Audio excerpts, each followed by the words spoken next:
मनोवैज्ञानिक Gary Klein ने एक बार मुझे एक कहानी बताई। ये कहानी एक महिला की थी जो पारिवारिक आयोजन में शामिल हुई थी। उसने कई वर्ष तक पैरा मेडिकल स्टाफ में काम किया था। उस आयोजन में उसने अपने ससुर को देखा और बेहद चिंतित हो गई। महिला ने कहा, आप मुझे ठीक नहीं दिख रहे हैं। उसके ससुर पूरी तरह अच्छा अनुभव कर रहे थे।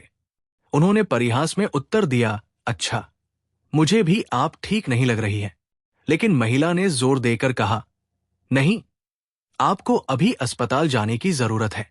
कुछ ही घंटे बाद उस व्यक्ति की जिंदगी बचाने के लिए सर्जरी हो रही थी।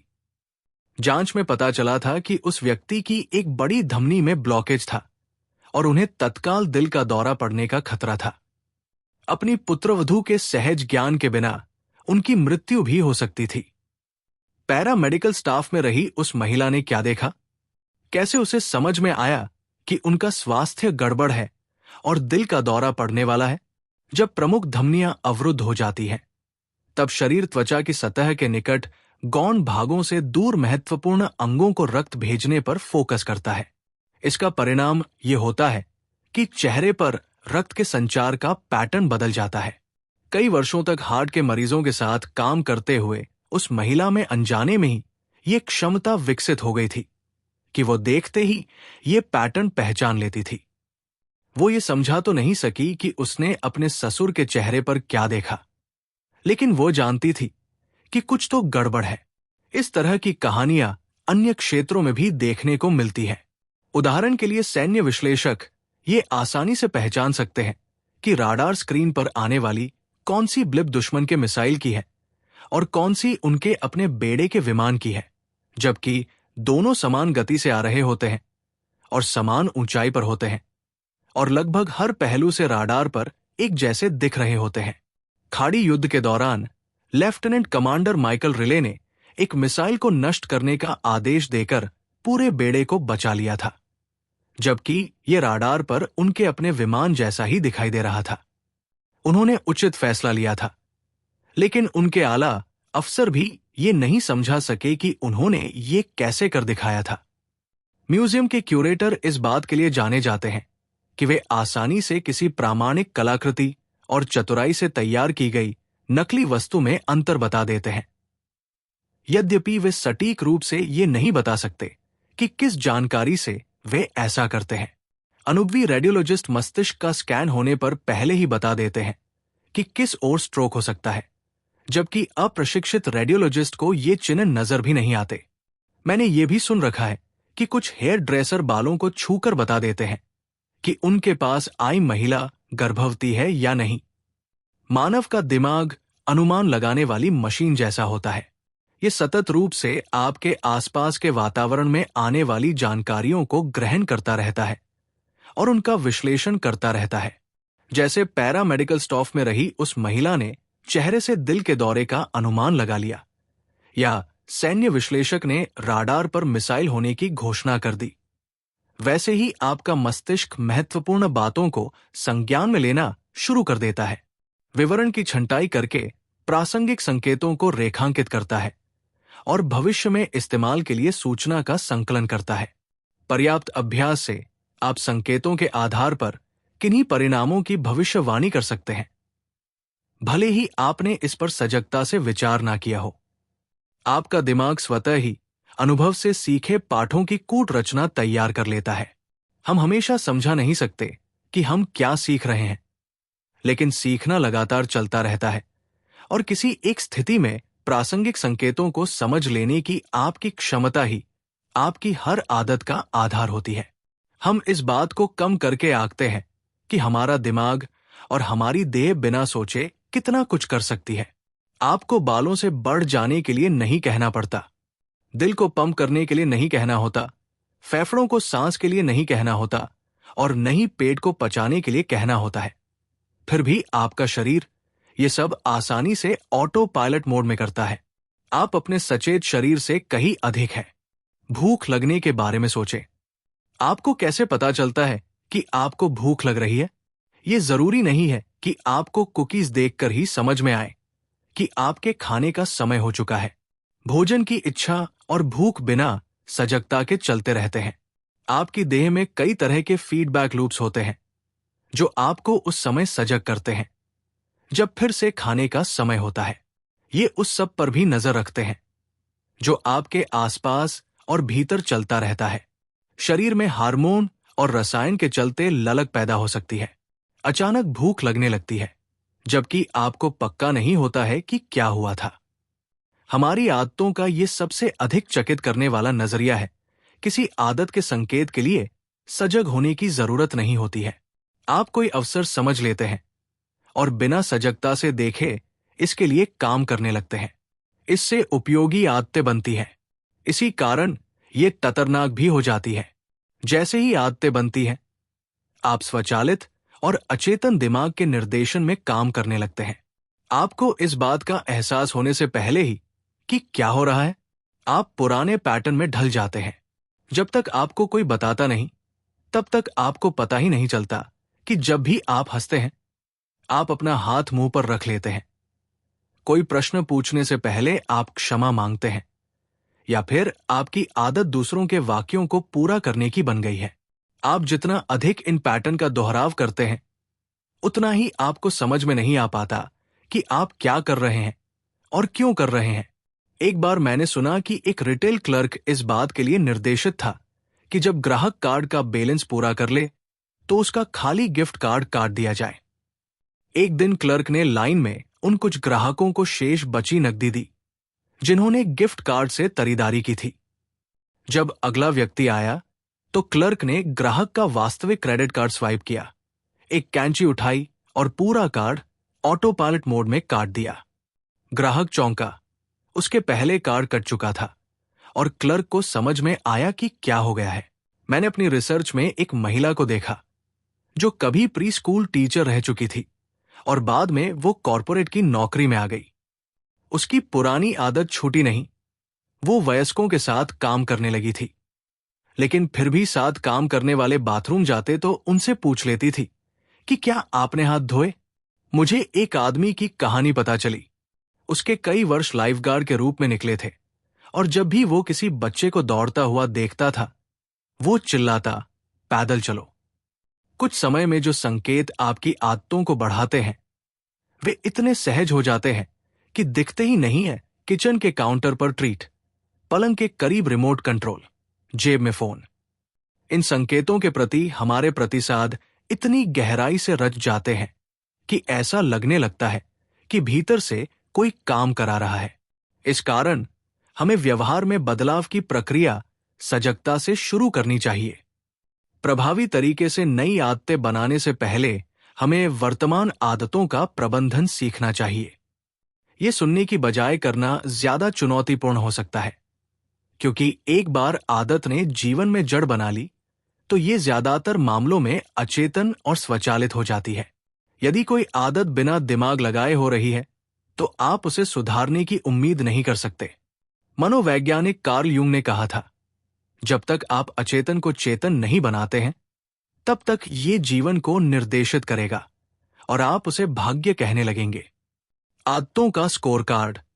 जापानी रेलवे सिस्टम को दुनिया के सर्वश्रेष्ठ सिस्टमों में शुमार किया जाता है। यदि आप टोक्यो में कहीं ट्रेन से जा रहे हैं तो आप कंडक्टरों में एक विशेष आदत देखेंगे। जैसे हर ऑपरेटर ट्रेन चलाता है, वे एक रीति के तहत आगे बढ़ते हैं। इसमें विभिन्न चीजों को देखकर कमांड बोले जाते हैं।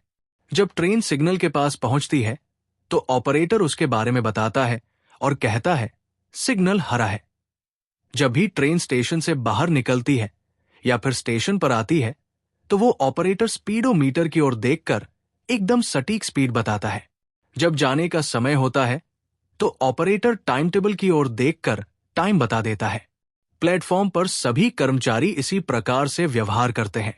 प्रत्येक ट्रेन के छूटने से पहले स्टाफ के लोग प्लेटफॉर्म के किनारों को देखकर कहते हैं, सब कुछ ठीक है।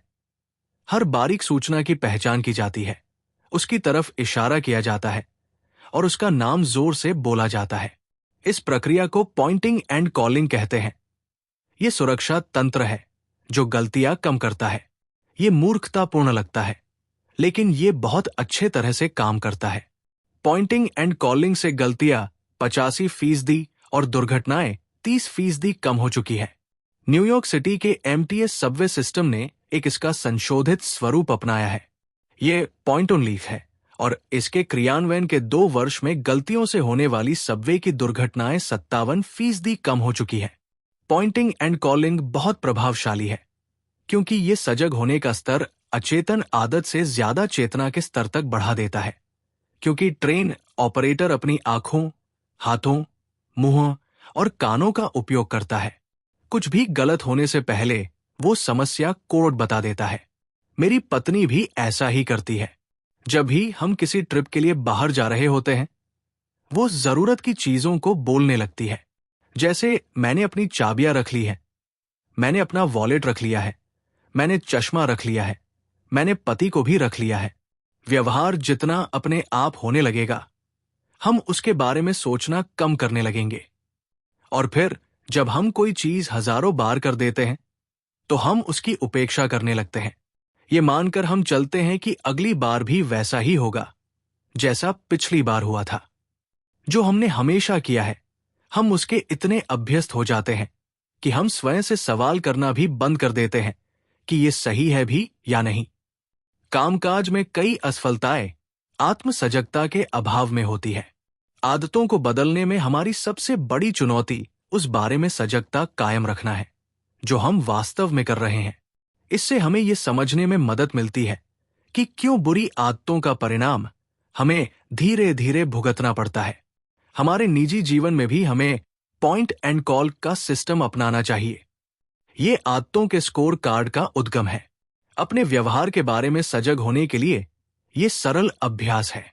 इसे स्वयं बनाने के लिए अपनी दैनिक आदतों की एक सूची बनाएं। ये उस सूची का उदाहरण है जहां से आप शुरू कर सकते हैं।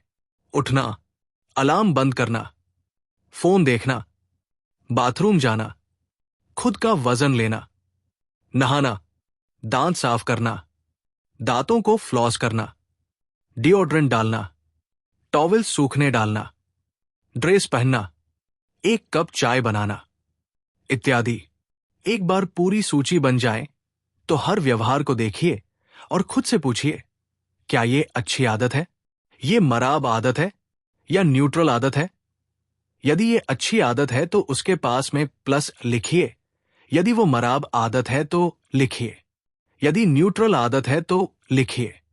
उदाहरण के लिए जो सूची ऊपर दी गई है वो इस तरह से दिख सकती है। उठना, दांत साफ करना प्लस, अलार्म बंद करना, दांतों को फ्लॉस करना प्लस, फोन देखना, डिओड्रेंट लगाना प्लस, बाथरूम जाना, टॉवल सूखने डालना, वजन लेना प्लस, ड्रेस पहनना, स्नान करना प्लस, 1 कप चाय बनाना प्लस। किसी खास आदत को आप जो भी अंक देंगे वो आपकी स्थिति और लक्ष्यों पर निर्भर करेगा। कोई व्यक्ति जो वजन कम करना चाहता है वो हर सुबह पीनट बटर के साथ बैगल खाता है, जो एक शराब आदत है। लेकिन जो व्यक्ति अपने वजन में इजाफा चाहता है और मांसपेशियां बढ़ाना चाहता है, उसके लिए ये व्यवहार अच्छा हो सकता है। ये सब निर्भर करता है कि आप किस दिशा की ओर काम कर रहे हैं। आदतों की स्कोरिंग अन्य कारण से भी बहुत जटिल होती है। दोनों अच्छी और बुरी आदतों के लेबल मामूली रूप से त्रुटिपूर्ण रहते हैं। कोई आदत अच्छी और बुरी नहीं होती। आदतें बस प्रभावी होती है। वे समस्याएं हल करने के लिए प्रभावी रहती है। हर आदत किसी न किसी रूप में आपकी सेवा करती है, भले ही वे बुरी आदतें हों। इसीलिए तो आप उन्हें दोहराते हैं। इस अभ्यास के लिए आदतों को श्रेणीबद्ध किया जाए ताकि वे किसी भी प्रकार से लंबी अवधि में आपको फायदा पहुंचाएं। आमतौर पर कहते हैं कि अच्छी आदतों का परिणाम सकारात्मक रहता है, खराब आदतों का परिणाम खराब होता है। हो सकता है कि सिगरेट पीने से अभी आपका तनाव कम हो, इस तरह से ये आपकी सेवा कर रही है, लेकिन ये लंबी अवधि में सेहतमंद व्यवहार नहीं रह पाएगा। यदि आपको अब भी ये तय करने में परेशानी हो रही है कि किसी खास आदत की रेटिंग कैसे की जाए, तो एक प्रश्न मैं यहां प्रयोग में लाता हूं। क्या ये व्यवहार मुझे वो बनने में मदद करेगा जो मैं बनना चाहता हूं? क्या ये आदत मेरी इच्छित पहचान के पक्ष में या खिलाफ वोट देती है? आदतें जो आपकी इच्छित पहचान को प्राप्त करने के लिए बल देती है। आमतौर पर वे अच्छी होती है। आपकी इच्छित पहचान के खिलाफ जा रही आदतें खराब मानी जाती है। जैसे ही आप आदत का स्कोर कार्ड बनाते हैं, तब पहले कुछ बदलने की आवश्यकता नहीं रहती। लक्ष्य सिर्फ ये देखना होता है कि वास्तव में चल क्या रहा है। अपने विचारों और कार्यों को देखें और इसमें किसी निष्कर्ष पर नहीं पहुंचे या फिर भीतरी आलोचना नहीं करें। गलतियों के लिए खुद को भला बुरा कहना बंद कर दें। नहीं, सफलता के लिए खुद को श्रेय देने का प्रयास करें। यदि आप हर सुबह चॉकलेट खा रहे हैं, तो इसे स्वीकार कीजिए और ऐसे देखिए जैसे आप किसी अन्य को देख रहे हैं। यह कितना रोचक होगा कि वे इस तरह की चीज कर सकते हैं। यदि आप अधिक खा रहे हैं, तो सिर्फ ये देखिए कि आप अपनी जरूरत से ज्यादा कैलोरी खा रहे हैं। यदि आप ऑनलाइन समय नष्ट कर रहे हैं, तो ये देखिए कि आप जीवन को उस तरह से खर्च कर रहे हैं जिस तरह से आप कभी नहीं चाहते थे। शराब आदतों को बदलने का पहला कदम यह है कि उनसे सावधान रहें। यदि आप समझते हैं कि आपको अतिरिक्त सहायता की जरूरत है, तो आप जीवन में पॉइंटिंग एंड कॉलिंग की तकनीक अपना सकते हैं। जो काम कर रहे हैं, उसे तेजी से बोलिए कि आप उसे करना चाहते हैं और क्या परिणाम होगा, ये भी बोलिए। यदि आप जंक फूड की आदत को खत्म करना चाहते हैं, लेकिन आपको आभास होता है कि आप कुकी उठाकर खा रहे हैं, तो जोर से बोलिए, मैं इस कुकी को खा रहा हूं, लेकिन मुझे इसकी जरूरत नहीं है। इसे खाने से मेरा वजन बढ़ेगा और सेहत प्रभावित होगी। अपनी खराब आदतें जोर से बोलने पर वास्तविक परिणाम ज्यादा साफ दिखेंगे। बिना दिमाग लगाए पुरानी दिनचर्या में ढलने की बजाय इससे आपके काम में वजन भी आता है। यह नजरिया तब भी उपयोगी होता है जब आप किए जाने वाले कामों की सूची में से किसी एक काम को याद करने की कोशिश कर रहे होते हैं। बस तेजी से बोलना है, कल मुझे दोपहर के खाने के बाद डाकघर जाना है। इससे इस बात की संभावनाएं बढ़ जाएंगी कि आप ऐसा करेंगे। आप खुद को ही अपने काम की जरूरत के बारे में बता रहे हैं। यही असली अंतर लाएगा। व्यवहार बदलने की प्रक्रिया हमेशा सजगता से शुरू होती है। पॉइंटिंग एंड कॉलिंग और हैबिट स्कोर कार्ड जैसी रणनीतियां इस बात पर केंद्रित होती है कि आप अपनी आदतों की पहचान करें और उन्हें शुरू करने वाले संकेतों से स्वीकार करें। इससे यह संभव हो पाता है कि आप उस तरह प्रतिसाद करें जो आपको लाभ पहुंचाए। अध्याय का सार: पर्याप्त अभ्यास से आपका मस्तिष्क उन संकेतों को ग्रहण कर लेगा जो बिना सजगता से सोचे निश्चित परिणामों का पूर्वानुमान देते हैं। एक बार जब हमारी आदत स्वचालित हो जाती है, तो हम उस पर ध्यान नहीं देते कि हम क्या कर रहे हैं। सजगता के साथ ही व्यवहार बदलने की प्रक्रिया शुरू होती है। बदलने से पहले आपको अपनी आदतों के प्रति सजग रहना होगा। पॉइंटिंग एंड कॉलिंग आपकी सजगता के स्तर को अचेतन आदत से ज्यादा चेतना के स्तर तक ले जाती है। बस आपको अपने काम को बोलते जाना है। हैबिट स्कोर कार्ड एक सरल तरीका है जिससे आप अपने व्यवहार के प्रति अधिक सजग हो सकते हैं।